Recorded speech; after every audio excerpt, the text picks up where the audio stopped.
In a world designed for sight and mobility, imagine navigating life through sound, touch, intuition, and sheer determination. This is the daily reality for millions of visually and physically impaired individuals. Today, we follow the inspiring journey of a student determined to excel in education and beyond, despite these challenges.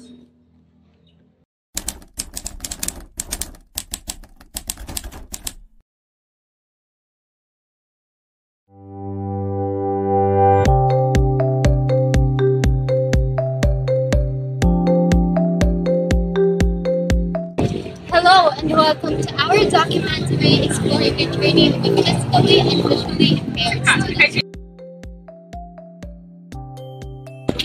Today, we will be speaking with those who play a crucial role in her life, providing insights into the challenges and triumphs she faces daily. Our first guest is her education teacher who works closely with her to ensure she receives the support she needs.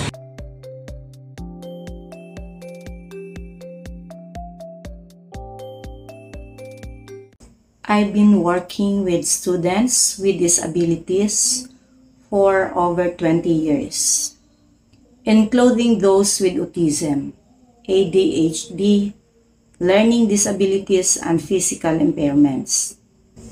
Last week, I was at a school similar to yours, where we had a diverse group of students with various special needs.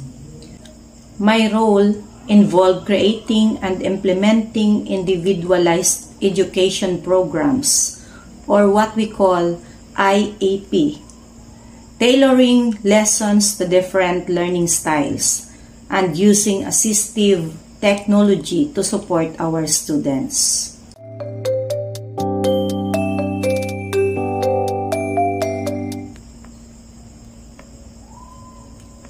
When it comes to teaching, I believe in tailoring my approach to fit each student's unique needs.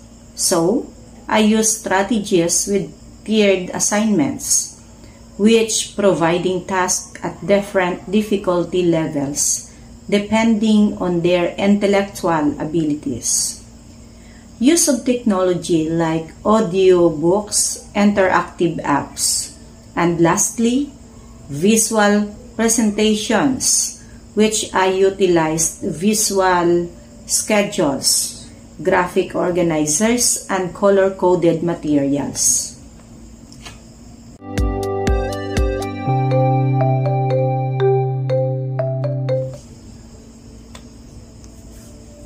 One successful strategy I used was a peer buddy system, where students with disabilities were paired with typically developing peers for both academic and social activities.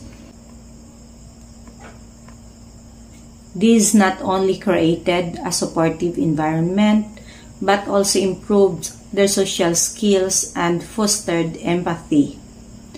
Academically, buddies helped clarify instructions and modeled appropriate behaviors, which led to noticeable improvements. Working closely with special education teachers, therapists, and other professionals is the key. I regularly held meetings to discuss student progress, share strategies, and adjust IEP goals as needed. We used a team approach to ensure every student's needs were met.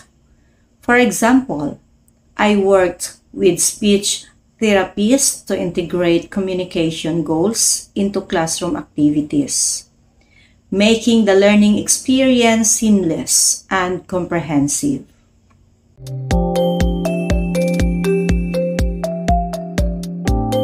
For behavior management, I rely on positive behavior interventions and supports. This involves setting clear expectations, maintaining consistent routines, and reinforcing positive behaviors with praise and rewards. I also incorporate social emotional learning programs to teach skills like emotional regulation, empathy, and problem solving. My goal is to create a safe and inclusive environment where every student feels valued. This includes using calming strategies like mindfulness exercises, providing sensory breaks, and creating individualized behavior plans for those who need extra support. Daily school life is a blend of learning, interaction, and growth. For our student, it means adapting to a world not always designed for her needs, but with support, she navigates it with resilience. Ay, ma'am, ngayong hapon, ako gali si Miggy di Store, taga-kap sa Pontevedra. So, ari ako din subong para magkuha sang gamay lang information to about kay Laylay. Ma'am, pwede ako kapamangkot kung paano mo napadako si Laylay tungod sa iyang hentangan bala subong. Pwede man. Okay. Ang mga challenges ni mo nga naagyan sa pagpadako kay Laylay, ma'am?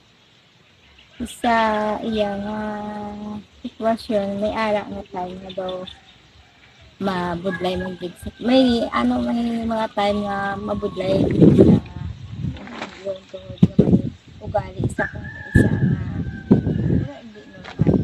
So, dapat mahaba mo pasensya sa iya. Ano na yung sa grades i-line, ma'am?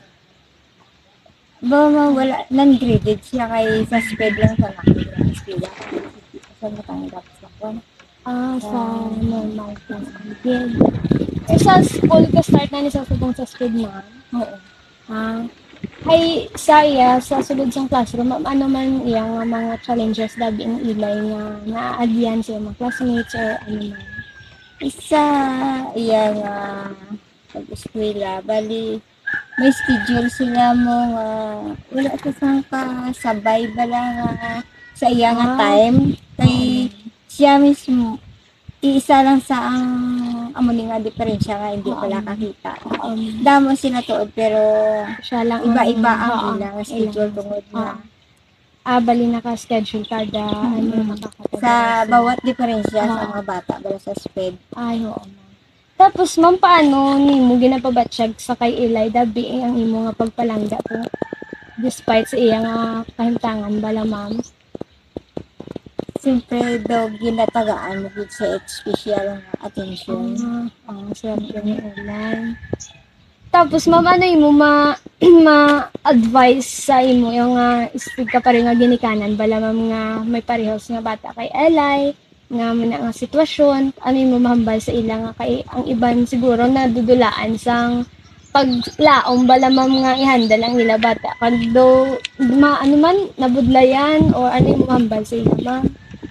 Pero ako mahambal sa ila katulad bilang Inoy ila gud nga tagaan sang importante man nga pag atipan ang mga bata katulad sa inyo may mga diferensya bala kag hindi magdula sang paglaom kay kung may diferensya man sa isa ka bata dapat batunon kag tagaan pagid sang maayo nga pag-alaga o pag-atipan. Salamat gid, ma'am, ha sa imo nga oras kag sa pag-atubang sa akong subong sa paghatag sang impormasyon na kinahanglan namon. Gid nga salamat, ma'am. Salamat, Ma'am Net.